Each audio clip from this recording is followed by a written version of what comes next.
गाजी news channel सबसे पहले देश और समाज की खबरें। जैसे हार सताएगी। उत्तर प्रदेश में उनके नेताओं की संख्या, उनके मुख्यमंत्रियों की संख्या और दिल्ली से आने वालों की संख्या बढ़ जाएगी। और इसमें भी कहीं हम लोगों को कोई शक नहीं था कि जहां पॉलिटिकल पार्टीज आएंगी या उनके नेता आएंगे, उनके सहयोग के लिए इनकम टैक्स, ईडी, सीबीआई और भी संस्थाओं का सहारा लेकर के अटैक करने का काम करेंगे। अभी तक तो ये संस्थाएं उनके लिए थीं जो सरकार में हैं, उनकी सरकार कैसे हटाएं, उसके लिए इन संस्थाओं का इस्तेमाल किया जाता था।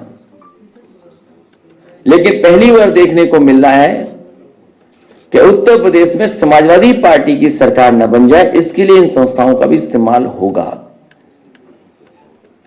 पूरा देश जानता है कि जहां जहां चुनाव भारतीय जनता पार्टी हारने लगती है, इन संस्थाओं को आगे करती है।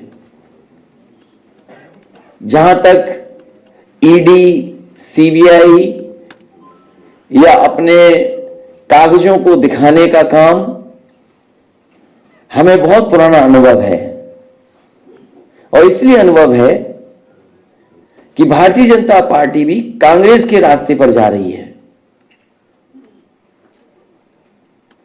भारतीय जनता पार्टी वही तरीके अपना रही है जिसमें केंद्रीय जो एजेंसीज हैं उनसे कैसे डराया धमकाया जाए।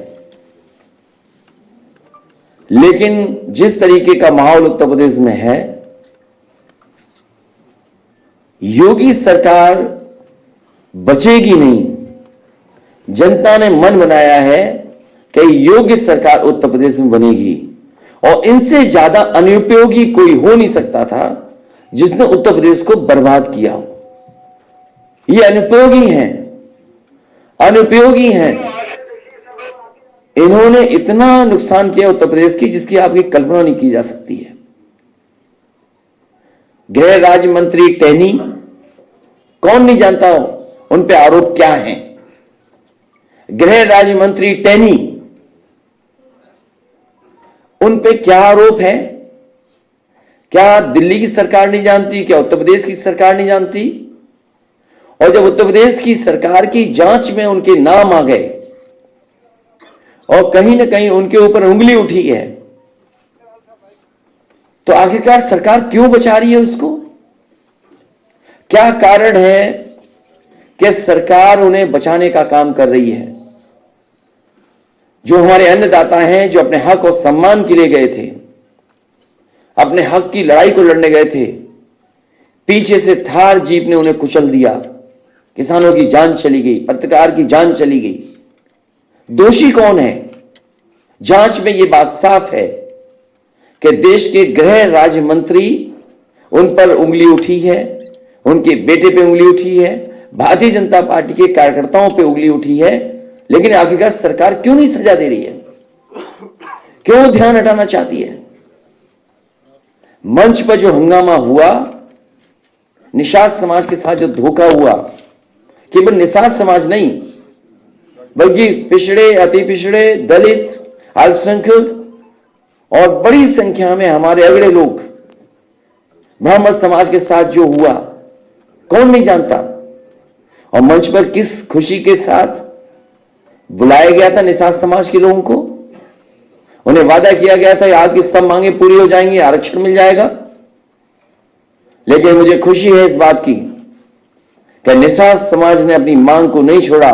उन्हें अगर मंच पर भी चढ़ना पड़ा होगा तो मंच पर चढ़ गए और सरकार के कानों तक अपनी आवाज पहुंचाने का काम किया। दिन रात लगे रहे उसमें कि यह खबर न चल जाए। बड़े बड़े अधिकारी लखनऊ से ये कोशिश करते रहे, दिल्ली तक दबाव बनाया कि ये खबरें न चल जाएं कि किस तरीके के निषाद समाज वहां पर अपने हक के लिए और अपने सम्मान के लिए लड़ रहा है। यह अनुपयोगी सरकार और कर भी क्या सकती थी? अनुपयोगी सरकार से उम्मीद भी क्या की जा सकती है। याद कीजिए, जिस समय सरकार बनी थी इनकी, इन्होंने गंगा जल से मुख्यमंत्री आवास धुलवाया था, गंगा जल को पूरे मुख्यमंत्री आवास में छिड़कवाया था। कभी किसी मुख्यमंत्री ने ऐसा नहीं किया होगा जैसे ये अनुपयोगी मुख्यमंत्री ने करके दिखाया। पूरे के पूरे मुख्यमंत्री आवास में गंगा जल से छिड़काने का काम हुआ था। और जब मुझे याद है सुप्रीम कोर्ट का फैसला आ गया, माननीय सुप्रीम कोर्ट का फैसला था कि जो पूर्व मुख्यमंत्री हैं उनके घरों में वो रह नहीं सकते हैं। उस समय मुझे याद है कि नेताजी इन्हीं अनुपयोगी मुख्यमंत्री से मिलने गए थे।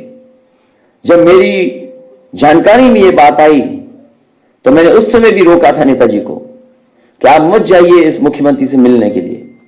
लेकिन नेताजी को, क्योंकि पॉलिटिकल शिष्टाचार में उन्हें लगा कि शायद ये घर हमारे जो लीडर ऑपोजिशन हैं उनके नाम पर आवंटित हो जाएगा, तो हम जब तक अपने घर नहीं बना पाए या रहने का इंतजाम नहीं कर पाएंगे तब तक रह पाएंगे।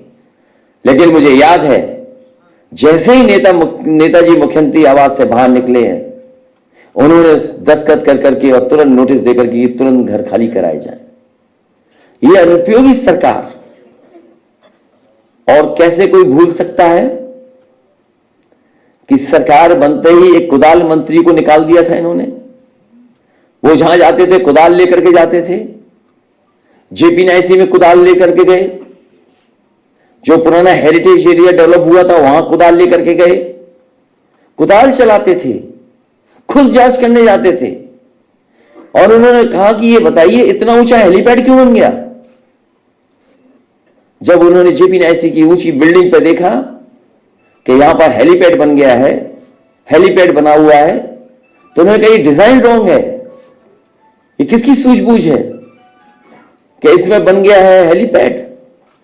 और याद कीजिए जब उन्होंने कुदाल चलाई थी हेरिटेज एरिया पर, तो कुदाल पत्थर नहीं तोड़ पाई थी। जांच के बाद जांच, जांच के बाद जांच, उसके बाद जो ठेकेदार थे उन्हें अपने दल में ले लिया। और जांच चली रही है, लेकिन अभी भी वो जेपी नायसी अभी पूरी नहीं हुई है। इसी तरह एक्सप्रेसवे का कोई किलोमीटर नहीं बचा जिसको खोदा ना गया हो। किलोमीटर नहीं बचा जहां पर खोद करके ना देखा गया हो। इस अनुपयोगी सरकार ने सभी तहसीलों के कागज निकलवा करके देखे, सब तहसीलें चेक करने की रजिस्ट्रियां हुई हैं कि किसके नाम पे हुई हैं। क्या मिला अनुपयोगी सरकार को? और यही रिवर फ्रंट, एक रंगी लोग क्या जाने जीवन में रंग का क्या महत्व है। ये नदी का किनारा, गोमती फ्रंट, जिसमें रोशनी होती थी शाम को, ठेले लगते थे, कारोबार होता था, लोग आइसक्रीम खाने जाते थे, घूमते थे। लेकिन क्या की? जांच कर दी। और जांच में क्या नहीं किया, ईडी, सीबीआई और जो कुछ हो सकता है सरकार पिछले 4.5 साल से कर रही है। गोमती साफ नहीं हो पाई। 900 मीटर केवल अगर बन जाता, 900 मीटर अगर नालों को न जाने दिया जाता, तो आज लखनऊ शहर में गोमती साफ बह रही होती। और इसीलिए उत्तर प्रदेश के अनुपयोगी मुख्यमंत्री जी, उन्होंने डुबकी नहीं ली, क्योंकि वो जानते हैं जो नदी हिंडन है वो गंदी है, जो नदी गोमती है वो गंदी है, यमुना नदी गंदी है, और जितनी भी सहायक नदियां जो जुड़ रही गंगा में, उन गंगा की नदियों में किसी की सफाई नहीं की गई। गंगा, मां गंगा के नाम पर जितना पैसा आया, इस भारतीय जनता पार्टी की सरकार ने लूटने का काम किया। कौन भूल जाएगा गोरखपुर की वो दुकानें टूटना। मुख्यमंत्री ने, अनुपयोगी मुख्यमंत्री ने अपनी दुकानों पर बुलडोजर चलाया। कागजों में कब सरकारी रोड इनकी दुकान बन गई और उसका मुआवजा उठा लिया, नई सड़क बना ली, नया कॉम्प्लेक्स बना रहे हैं। और मुआवजा कितना उठाया सरकार ने, कम से कम सरकार को बताना चाहिए कि अनुपयोगी मुख्यमंत्री ने अपनी दुकानें तोड़ करके, जो कभी सरकारी जमीन पे बनी थी, उस जमीन को कागजों पे इधर उधर कर करके कितना मुआवजा मुख्यमंत्री अनुपयोगी ने उठाया है। और यही नहीं, जो यूनिवर्सिटी बनी है वो कभी तालाब था, वेटलैंड थी।